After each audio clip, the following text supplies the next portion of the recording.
Hello, everyone. Welcome to today's webinar, Thriving Through Change in Construction. My name is Maggie Caesar. I'm the Senior Customer Marketing Manager, and we thank you for joining us today. It's no secret why this is an important and hot topic right now. As a nation, or as a planet rather, we've had to completely change how we're working. A majority of us now are working in a remote environment and navigating this new normal, which really isn't normal at all.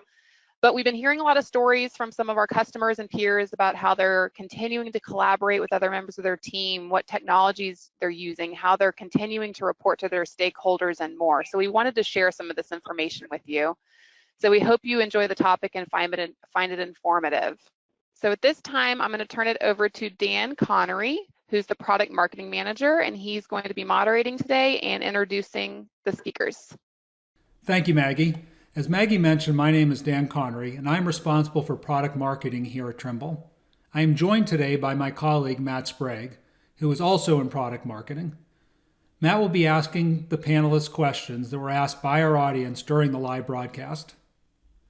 I am pleased to introduce our three speakers: Nasser, who is the Assistant City Engineer at the City of Sunnyvale; Benjamin, who is the Director of Building Information Management at Yates Construction; and Andrea, who is the System Administrator at the City of Boston.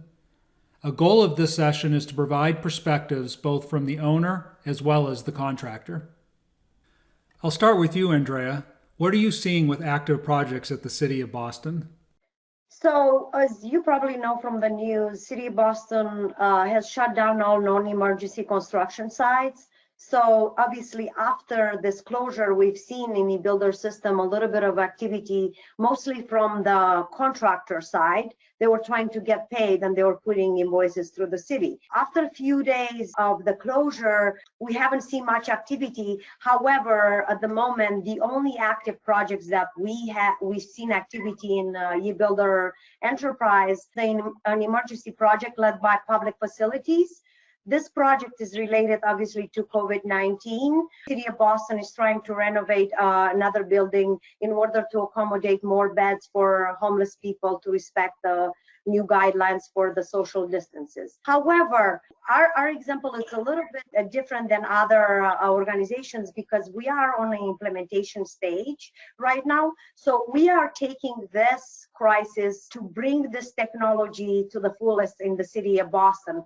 So we are focusing at the moment mostly on finishing the implementation, on designing new reports, dashboards, training our users, putting all the live projects that we have them on paper or Excel or Google Sheets or other ones. So we're trying to take advantage of all the technologies we have available right now in order to work remotely. Thank you, Andrea. Benjamin, same question to you. What are you seeing? Yes, well, being a construction company, we have a number of projects all across the country, from coast to coast. And so part of it is trying to apply the CDC recommendations to an active project and trying to keep it going. So one of the first things was, of course, social distancing. People got to stay apart. And so having electronic project management in place then really helped us because we started realizing keeping people apart, and you get one person that thought they were testing positive, they were sick. Turns out it was the flu, but until that test came back 5 days later, who can work and who can't work, who is within 6 feet of that person. And so part of the current state now is trying to split construction teams up. Project managers there one day, assistant project manager the next, and having that electronic system, some means of continuing to communicate, even though one's gone and they're shifting back and forth. Same thing with some of the superintendents trying to shuffle back and forth on who's there, who's not, keeping up where we're there, reviewing drawings. A lot of that has been a challenge working through, and we want to follow the guidelines because we don't want any of our employees getting ill. We also don't want to be spreading this. We also need to be finishing and working on some of our projects because stopping them would be a very bad thing as well. So that's our current state, is trying to work through that, keep things moving, exchange, while trying to watch out for our employees and others around us. Nasser, Same question to you. Well, Sunnyvale is in the Bay Area, so we've been in sheltering-in-place mode since the first week or so of March. Since then, our crews at the city, most of our engineering, construction, and design teams have been working from home. And in my construction section that I supervise, we have issued letters to contractors. We actually made a determination at the higher level of the city which projects are deemed essential or not. And it looked at safety and traffic-related projects, transportation projects, and other projects. And we shut down actually 4 projects, and we deemed the other 9 to be essential. And we are continuing construction operations on these projects. Some contractors were cautious, were nervous, some subs were not comfortable, some employees or foremen not comfortable to work. We heard that contractors are working with these guys, allow them to stay home, but they're trying to exercise social distancing as much as they can. For our teams, since we've had eBuilder in place for the past 4 years, all our projects most of the data and the processes are online via eBuilder. So in terms of paper flows, I mean, we have no paper flow. In terms of digital workflows, processes, progress payments, all construction-related activities, they are ongoing, smoothly, seamlessly online with full access through our web-based modules. And that is proving to us now great. And the last 3 days, I called our account manager and said, hey, we finally got Bluebeam to our city. That has been in the works for a while, and get it now. And we got it activated in our account just as today. We're very excited to add one more feature to be much more efficient online. So we are functioning well, and everybody's working as hard as they can from home. And the web-based platform is just awesome to have right now. Next, I would like to discuss some of the challenges of working from home for owners and contractors. Many at Trimble have been working home for years, so the impact when we were forced to work from home was really minimal. So I'd like to understand, what was the shift of working from home like for you? I'll go ahead and start with you, Benjamin. Sure. So, of course, for us, that's only a shift in maybe 10 to 20% of our employees, because the vast majority of them are doing physical work on site. And so some of the things we've seen in that shift is the check-ins. We're used to just a face-to-face check-in, and now we have to do a lot more of those check-ins via, GoToMeeting, webinars like we have here, things like that. And so you have to be more persistent in your check-ins with the employees and the people you're talking to. You have to make a point to go in and say, hey, how are things going? And so we find that is trickling down with our trade contractors, our project managers talking to trade contractors. You have to be much more deliberate in some of those conversations than you would have been in the past. That's one of the larger changes. And so a lot more use of web meetings. Like before, you just called the face-to-face, but now almost everything is a web meeting. The camera is getting on. Because we were electronically based coming into it, then it wasn't a mad rush to go find systems like that. We've been using we've been using WebEx for a while, and so that was in place. Larger groups made some changes, trying to get rid of the larger group meetings, which one of the big things we had to do meant larger group meetings on WebEx, and having 30 faces on a screen and trying to sort through and have everybody talk and decide, do we need this many cameras or not? There's been a lot of things trying to figure out, but in reality, I think most of our stuff is kept going, especially on that project management side, fairly well. So a follow-up question for you. How is the home office set up for people not typically working from home? I think there's probably more in that I've already heard stories about, because because I didn't see their camera on the screen there. That probably indicates that they weren't quite ready for that technology shift, and so I'm sure there's more of that coming out. But our IT department being able to support them from home, for years we were questioned, why do we buy everybody laptops? Why don't we have desktops? Save some money and get desktops. And now it's like, hey, that was a convenient decision. Whether that was the reason or not, that worked out well, and people were able to transition fairly easily. Nasser, same question for you. What was the transition from office to home like?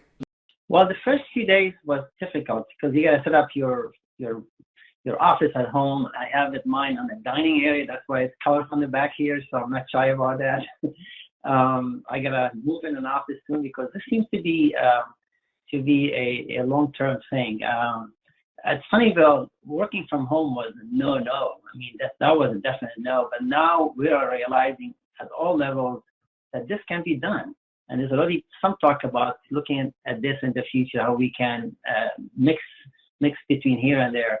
But like Benjamin mentioned, my team checks with me in the morning on Teams app, let me know who is on site, who's in the field, who's working from home. I report to my supervisor every morning by 8:15, and we all know who's working, who's not working. The same thing with with our engineering team inspectors. They are out there as well as needed on site. Site meetings are at distance. There's no more office meetings, and everything is done with web browsing and with GoToMeetings or whichever mode for video conferencing. So it totally has changed. I find personally working from home puts you on the spot, because now working from home you don't socialize with your coworkers. You don't drink coffee and go on this, go for a walk or take a lunch break.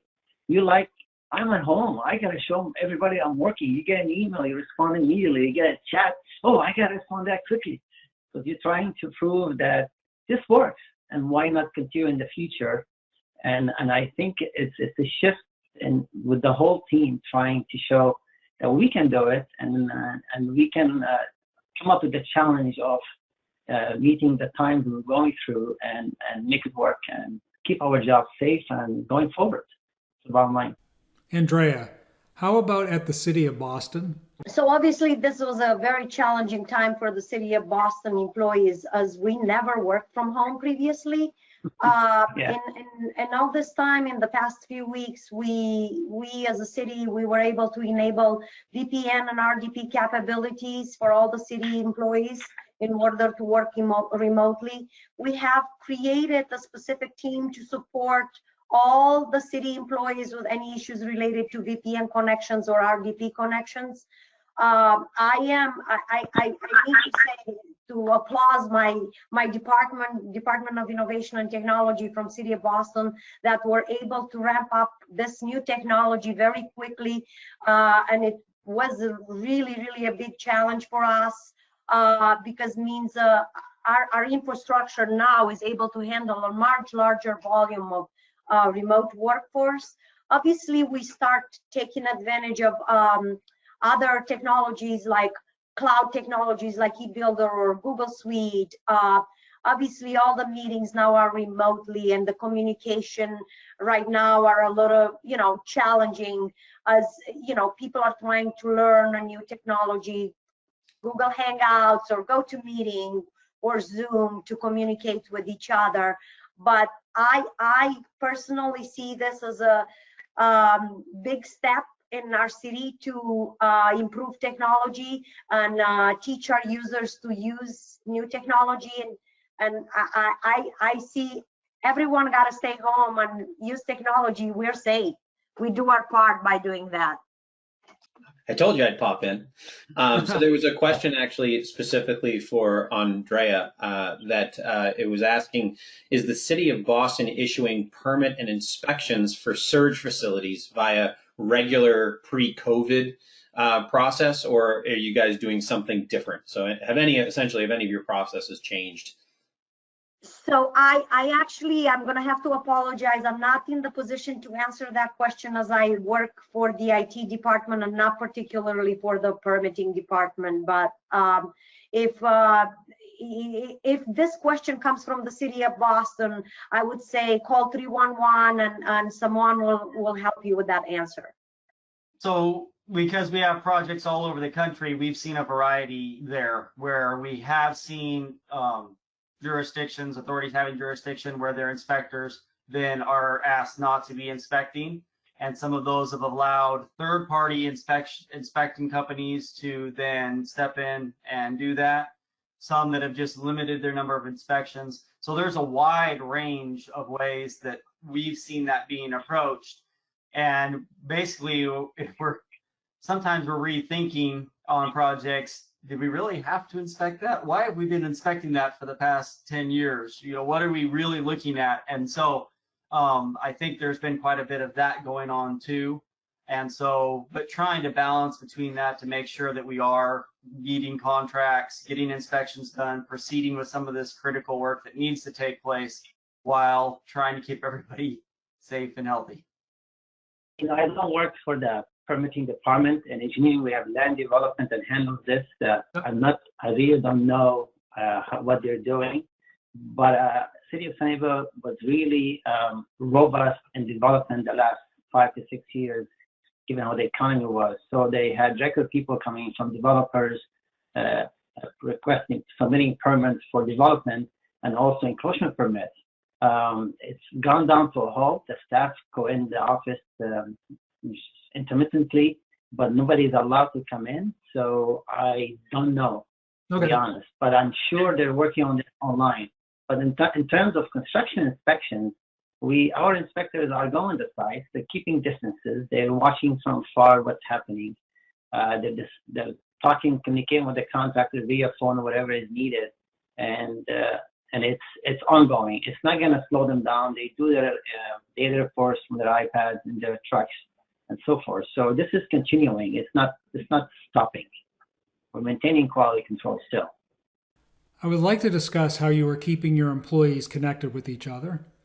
You've already mentioned some of the video conference technology you're using, which was helpful, but what other advice would you like to offer?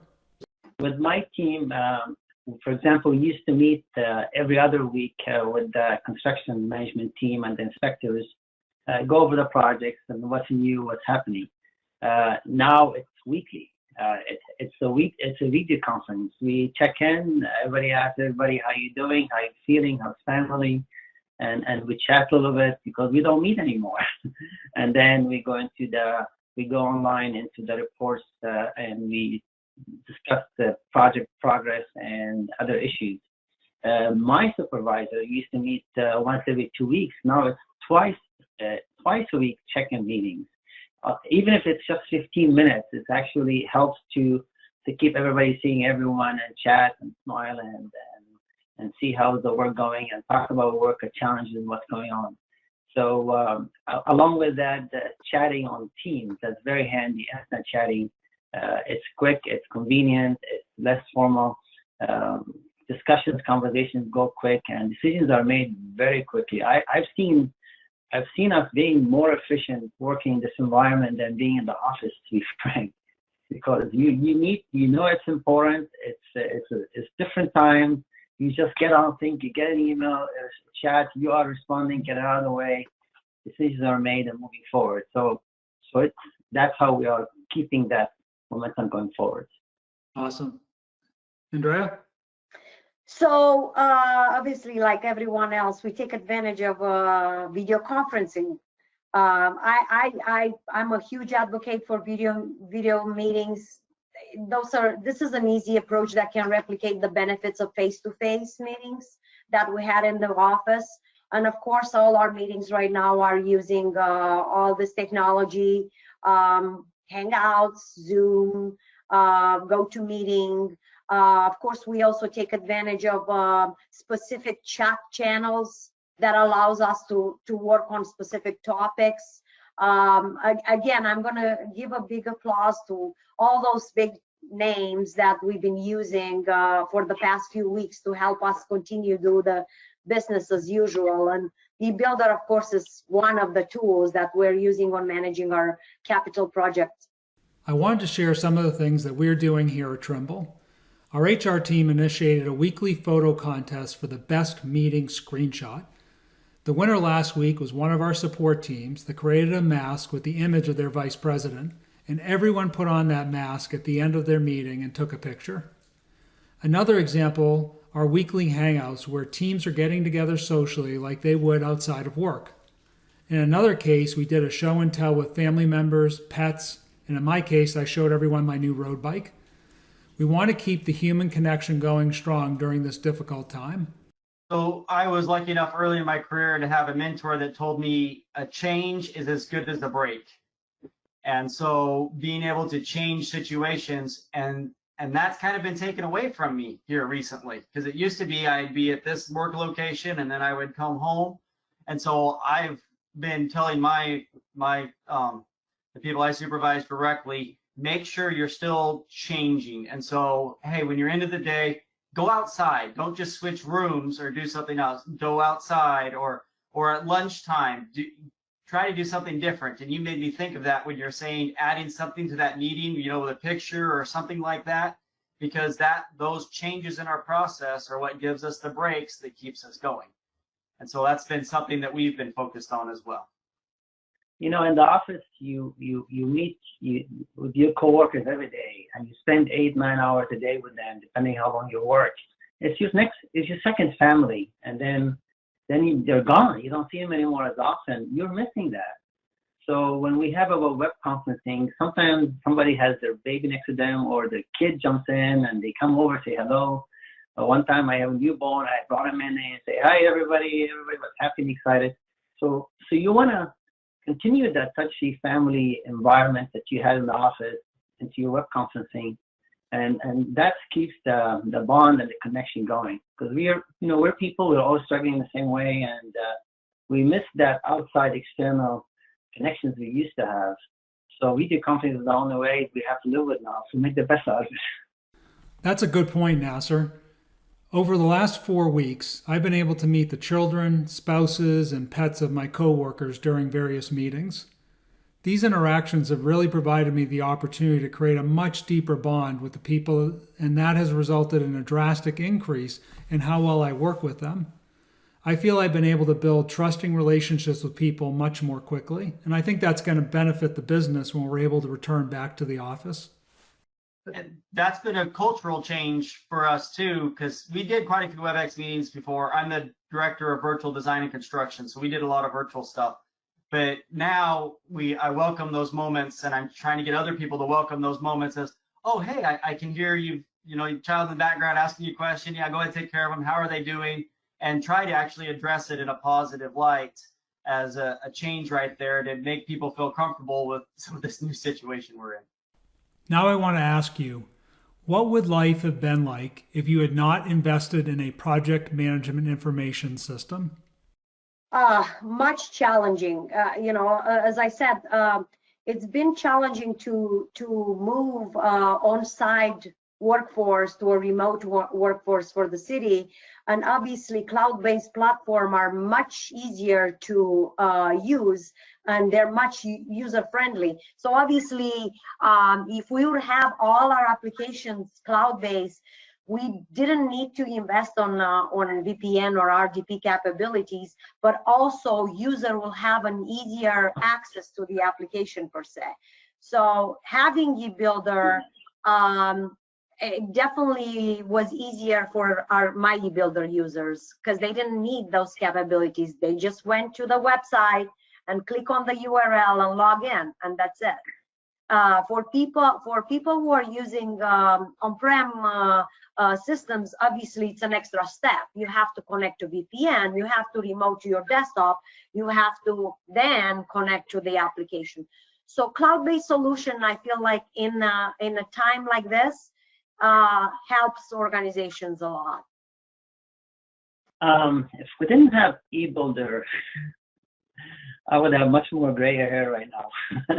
But it would have been like 20 times the emails we're receiving now, or maybe more than that, because every workflow would have to go through each step via email or whatever other system we may have had to get authorized or approved. Let's say it's a progress payment from the contract, and now the contract goes online, starts the process for progress payment.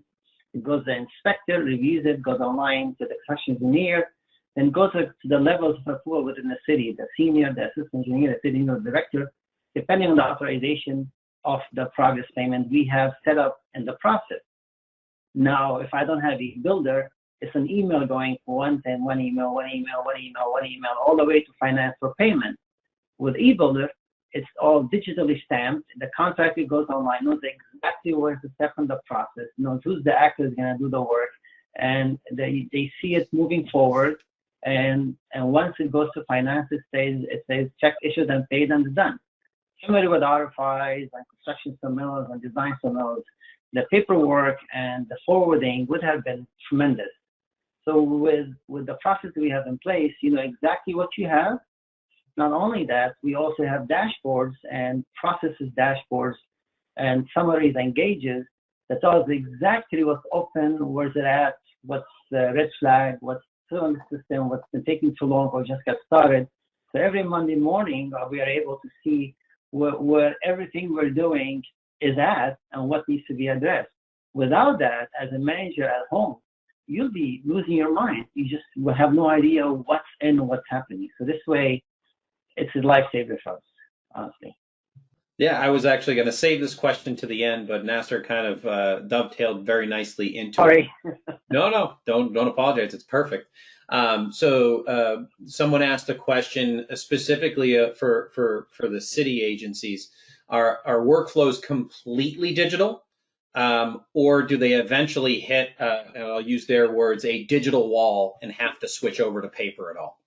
I can answer. I'd say our construction processes are, I'd say about 95% digital. There's some other tiny things you just do by email and stuff, but all the main construction processes, including RFIs, RFQs, change orders, authorization, progress payment, inspector data report, closeout process, all this is digital for us. We don't need emails anymore from the contractors, except for a typical daily communication with contractors. The design team, you know, it is digital, but they lag behind. Now they're paying the price. Some of them who did not save all their files into the eBuilder. Now they have to go VPN and transfer. And I laugh and I smile that some of them there a day. So it's your fault. I can see all my folders, no problem. So not everybody knows. But I can say this construction about 95%. Design, they have processes in place for progress payments, for vendors, for consultants, for submittals, and so forth. But they're used the paper way for submittals, and that happens sometimes. So we're good. We're in a good place. Okay. So I think back to when I was managing projects and we didn't have these great systems like Project Site and eBuilder and the other ones we have to deal with that. And when someone was unexpectedly gone for a couple days, how much losing a project manager or a superintendent would stop a project. And then if I think about multiplying that times 100, right, which is effectively what's happening now, it would have been catastrophic for us. But because we were digital and we were using these great tools, then we've had regular calls trying to keep up with how do we manage this, how do we keep people healthy and keep them, keep everything good. None of those conversations have really been around the digital side. There's been a couple things where it's like, hey, this call, we need more people on this WebEx. How do we get more people? Stuff like that. But because we were digital, that has not been a problem for us. And so, like Nasser was pointing out, I feel for those that had not made that transition, and they're probably in the midst of quite a bit of pain right now because they're not only trying to figure out how to keep working, but they also are trying to figure out how to keep people working safely and with good health. And so I am very appreciative. Of course, I've been a digital proponent for a number of years, and so, but it's great, and it really covers for that. Especially some people have of a greater concern and are more susceptible, and so are less apt to engage in work right now. I have a lot greater concerns at home because of other family members or other conditions at home that are exacerbated by all of this. And so that digital workflow has probably kept us flowing about as well as we could have expected in a situation like this. The final question I would like to ask before we return to questions from the audience starts with a statement. What we just went through was a disaster recovery event for every organization in the world.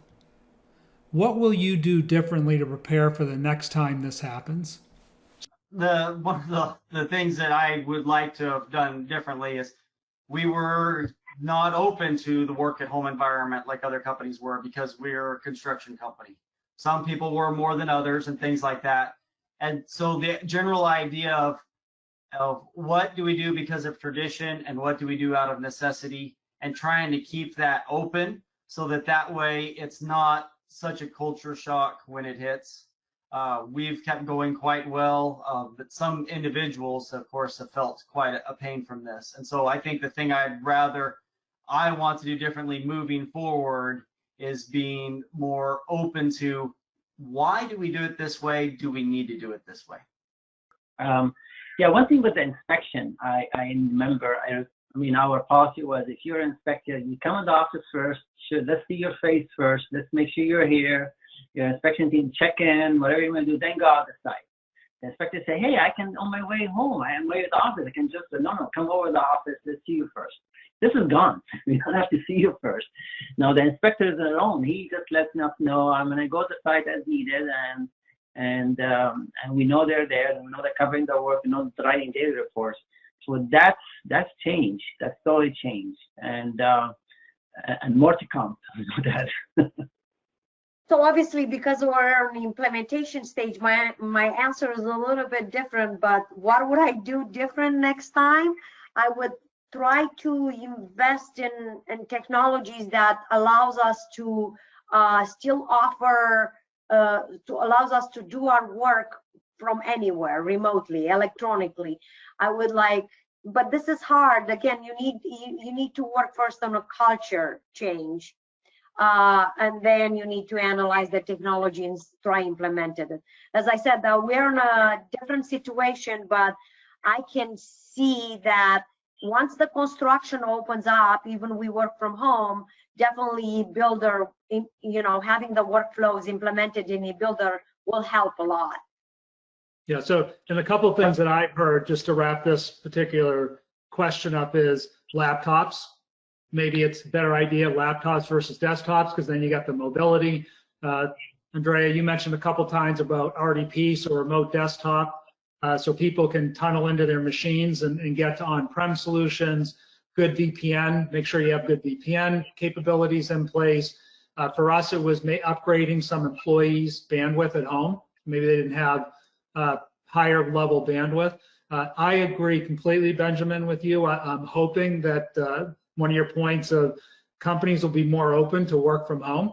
I had a mentor early in my career who liked work from home because it eliminated input-based measures and shifted to output-based measures. So not that you were sitting in the office for 10 hours a day, that you got stuff done.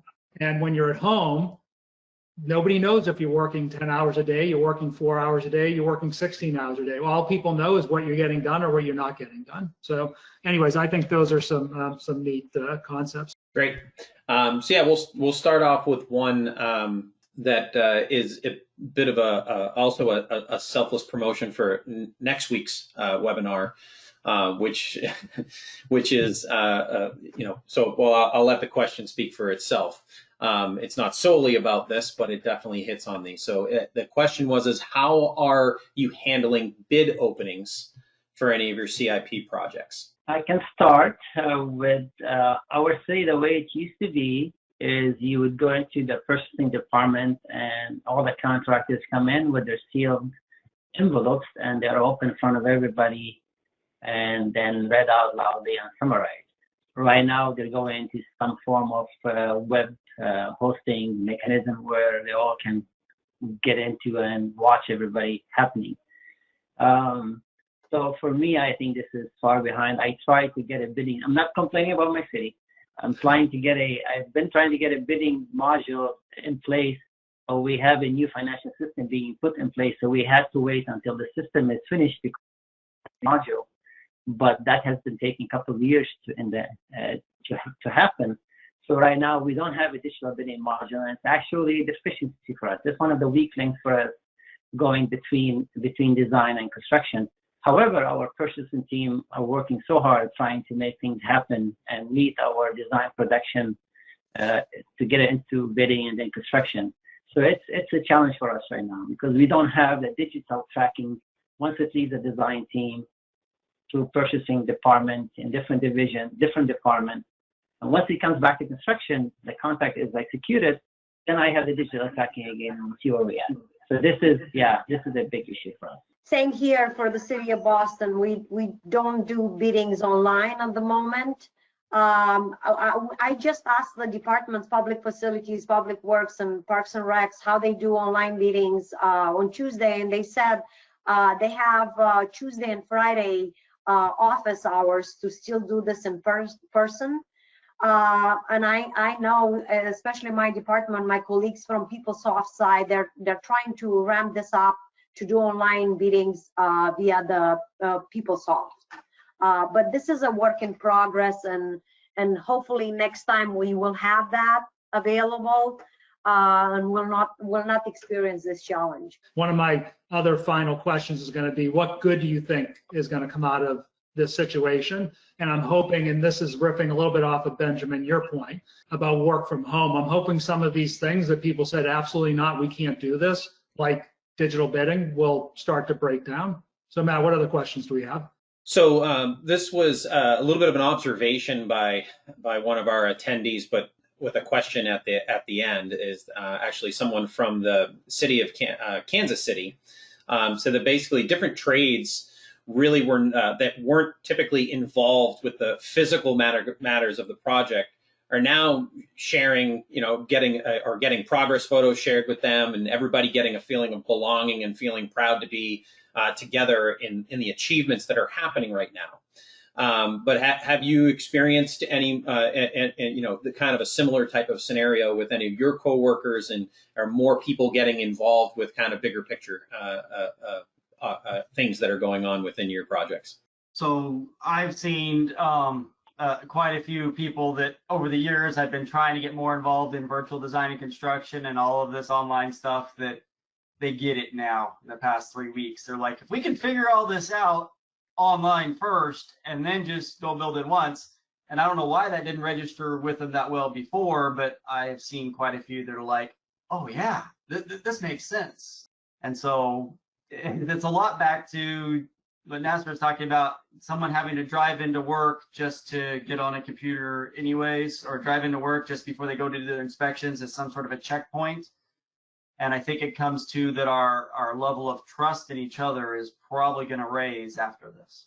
Yeah, I haven't seen much change since we're digital for a long time, but I've put an emphasis myself since being the lead admin at the city for eBuilder, is to look at the existing processes and see how they are, how I designed them years ago, and see how I can improve them to make them more efficient, to be more inclusive, and make it more efficient.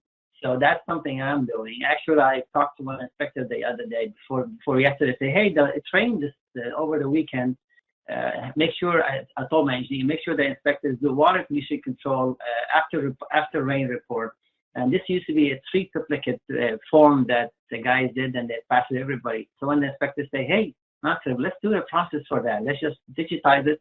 So everybody can see it, go to the review process. Something we missed, we didn't think it's important in the past, but now they're going to be going digital. So that's one thing that's going to be changed soon.